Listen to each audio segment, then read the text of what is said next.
it going, everybody? This is the Stimulus Check Hub here to give you your daily stimulus check and unemployment benefits updates and latest information. If you are new to the channel, make sure to hit that subscribe button down below. A like and a comment are always appreciated. Also, if you wouldn't mind sharing this with your friends and family, because I'm sure they would also like the most up-to-date information on their stimulus checks and unemployment benefits available anywhere on YouTube, which is what I try to provide here on this channel. Let's talk about President Biden's approval rating, because his approval rating is going to impact what Democrats ultimately propose. Let me explain. If we see President Biden's approval rating fall, usually that also coincides with the approval rating of Democrats as a whole. So, what we know is 69% of Americans disapprove of how President Biden has handled inflation. I think inflation is obviously, it's running. We are seeing it go up and up and up. It's gonna be a major concern next month if we see it go up even more. My expectation is, yes, we will see it go up, probably for the next 2 to 3 months before it somewhat levels out, and eventually we will see it fall. Now, it probably won't come down very quick, probably will not drop. We will not see deflationary numbers in the same way we have seen inflation. So just keep that in mind. We know 50% of Americans disapprove of how President Biden has handled the economic recovery. 51% of Americans disapprove of his handling of climate change. The majority of those are Republicans. And only 38% of people trust President Biden to negotiate on America's behalf. So right now, that makes it very difficult to really get anything done if the guy that you have negotiating is somebody that you do not even trust. So we'll see what happens there. Right now, the numbers have continued to fall. And the Biden administration is doing, at least in their, what they are saying is, they're doing everything they can to try to fix the situation as quickly as possible. Here's the only problem. The only problem right now is that some of President Biden's advisors are actually telling him that this is a long road. This is not going to happen overnight. It takes time. We need to be patient. So his advisors are telling him to be patient, yet he wants to go as quickly as possible, get this thing fixed almost immediately. It's not going to happen. So here's what's going on with the Build Back Better Act, and here's how this is going to play into this. Next week, there will be a bipartisan, or actually multiple meetings, there'll be bipartisan meetings with the Senate parliamentarian. The expectation is this will most likely be the final push from Democrats to try to get the immigration provision passed. But we do not know where the Senate parliamentarian's thinking is at, where her mind is. So, what I can tell you is this coming week will be a very important week. It will be a pivotal week to see what actually gets included into the Build Back Better Act. If the immigration provision gets pulled, there's a chance other things could be pulled as well, okay? So, what we see happen this coming week is going to be a very telling sign as to whether or not this bill is ultimately going to pass. Some Democrats say if the immigration provision is not included, the next step would be to overrule the parliamentarian. However, this is not something that multiple Senate Democrats are willing to even consider. Senator Joe Manchin just said this week that no, that he is going to go with whatever the parliamentarian says. This is not one of those things that you pick and choose when it's convenient for you. You just always go with it. So we'll see what happens there. But what could we see happen from here? Where do we go? Well, lawmakers have been discussing multiple different provisions to provide additional assistance to the American people. Some are good, some are bad, some, I'm pretty much indifferent on. But here's what you need to keep in mind. Right now, what I can tell you is that so many people are not sure if the child tax credit payments will be extended, if we see paid leave, if there's really going to be an expansion of Medicare, if prescription drug prices fall. Are we going to see that? We don't know. But with the recent CPI data showing inflation at 6.8%, and the expectation is it's most likely going to go up over the next couple of months, some argue that let's not worry about providing additional assistance and relief and stimulus. Let's just get employers to pay $15 per hour. That's the key. $15 per hour. Some argue that $15 per hour, though, is no longer acceptable. $15 an hour would have been acceptable in the beginning of 2020 or 2019, but now, after the past couple of years, with inflation where it is currently at, $15 per hour should be the starting point, not the end goal. So, one person, just give you an idea, one person that makes $15 per hour, they work 160 hours per month or 40 hours a week, work for 52 weeks, they would make roughly $31,200. That would be what they make before taxes. Okay. Well, once you factor in taxes, you factor in Social Security, you factor in Medicare, right? Income tax. And as long as there's no state tax, you'd be bringing home about $27,000. Comes out to like $26,800 or something like that. So we're just going to say $27,000. That means that person that's now bringing home $27,000, you still make more than double the federal poverty level, which is I think like $12,000 or something for an individual. But if you think you're going to be able to buy a home with $27,000, send a kid to college, invest, potentially retire, buy a car, pay for insurance, and do all these things, it's going to be very difficult.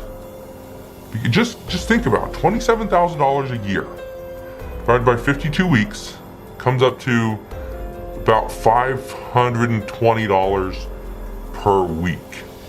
Okay? A little under $2,100 per month. Now, here's what you need to keep in mind. The average rent on a one-bedroom apartment is about $1,200 throughout the US. And let me know down in the comment section below, where do you live and what is the average rent for a one or even two-bedroom apartment? In West Virginia, what I can tell you is they're right around the bottom for average. This is where Senator Joe Manchin is from. West Virginia, this is where he's a senator for. He keeps on saying that his residents, his voters, are worried about inflation.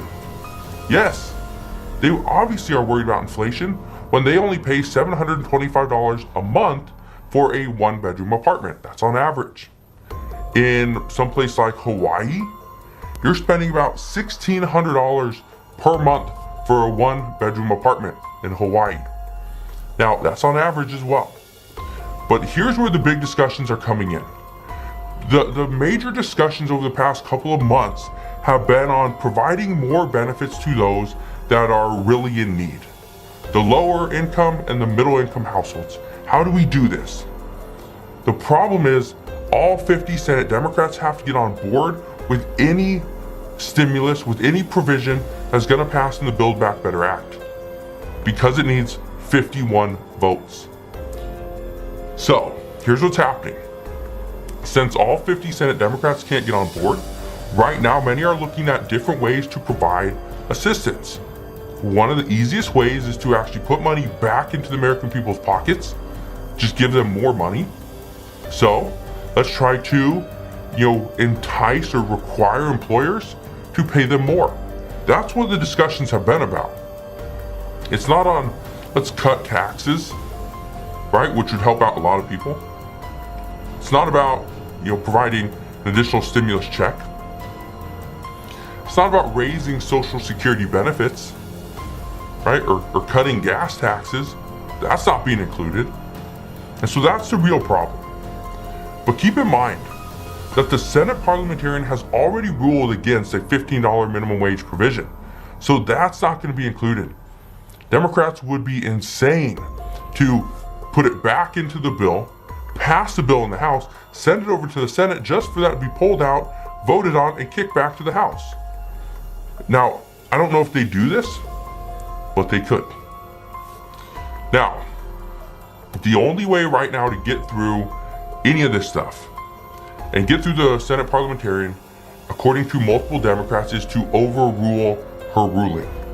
But like I already addressed, multiple Senate Democrats have already said they would not do this. Senator Joe Manchin was one of those that actually addressed this week, because that was the discussion, is let's just put everything into the new bill. Let's let the Senate parliamentarian rule on it, and we will just overrule what her ruling is. So that means we could pass a $15 minimum wage. We can include that immigration provision, and we can pretty much put anything in there that we want to, because we are not going to listen to whatever she has to say. That was the discussion.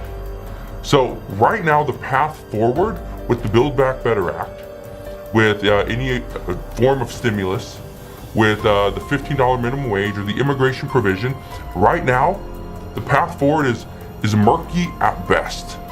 It's very cloudy where we are actually going. I don't think anybody knows. Now, here's something that we do know. According to multiple recent reports, they indicate that the child tax credit payments aren't as popular as the Biden administration was thinking. Here's the reason why. Being that only parents qualify, who does this leave out? It leaves out individuals, people with no families, and many elderly people. Mostly people on a fixed income or in college. This leaves out a very large percentage of the population, which means they're not really going to support it, being it doesn't benefit them. And I understand this, and I know this. Some people say, "Oh, that's they're just jealous that parents are getting all the money." Well, parents have been getting all the money. I'm a parent, right? But I'm not saying parents shouldn't get the money. I don't think elderly people are saying parents shouldn't get the money, but just be fair. Why should the elderly get screwed, have to pay more when parents are getting all the benefits, right? So even though everyone's seeing inflation, yes, but the problem is some are actually being given a form of a stimulus check or this child tax credit payment, which is technically an advance on your 2021 tax return. So I think that's the big issue. And the majority of people that don't qualify for this benefit are elderly. They're most likely on a fixed income, and they're simply upset because they have been promised things from President Biden that have not been fulfilled. For instance, it's $200 per month for Social Security benefits. Hasn't been increased. Now, even though many don't support this provision, Democrats know that leaving this provision out, letting it expire, would ultimately be detrimental to their plans to retain the House and the Senate in 2022. So, this would most likely cost them if they do not get this included. That being said, moderate Democrats are already pushing the Federal Reserve for tougher action regarding inflation. Now, many expect that we are going to see more inflation before things ultimately get better. I just addressed this earlier on in this video. But right now, more benefits will need to be paid out to those that are really struggling. That's the expectation. Now, I bring you these reports even though there's not a lot of discussions on how are we going to see additional benefits? What form of stimulus could be coming? How are the American people going to get some form of assistance from the government? Right now that we don't have a lot of discussions on the actual details, it makes it very difficult, but what I want you to understand is the path forward keeps changing. It went from let's provide for families. It changed to let's build back better, right? Then right now, the expectation is build back better might be struggling because we need additional stimulus or support for the short term. And this is exactly what the White House economic advisor Jared Bernstein had to say the other day, was that no, the Build Back Better Act doesn't provide any short-term relief. It's really a Well, I hope you guys enjoyed this video. Make sure to hit that subscribe button down below. A like and a comment are always appreciated. Also, if you wouldn't mind sharing this with your friends and family, because I'm sure they would also like the most up-to-date information on their stimulus checks and unemployment benefits available anywhere on YouTube. Have a good one.